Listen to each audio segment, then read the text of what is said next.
So here in this tutorial we're going to discuss how you can add a keyframe to insert an animation over a Blender workspace.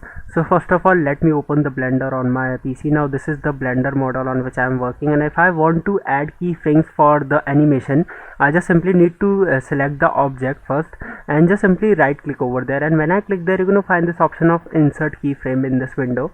When I click there you're going to see again a window of which the menu for keyframes has been appeared, and select the type of keyframe you want. For example, if you want a scale keyframe or a rotation keyframe, for example if I selected the scale keyframe, now here you're gonna see on this timeline window a small the yellow color yellow color point.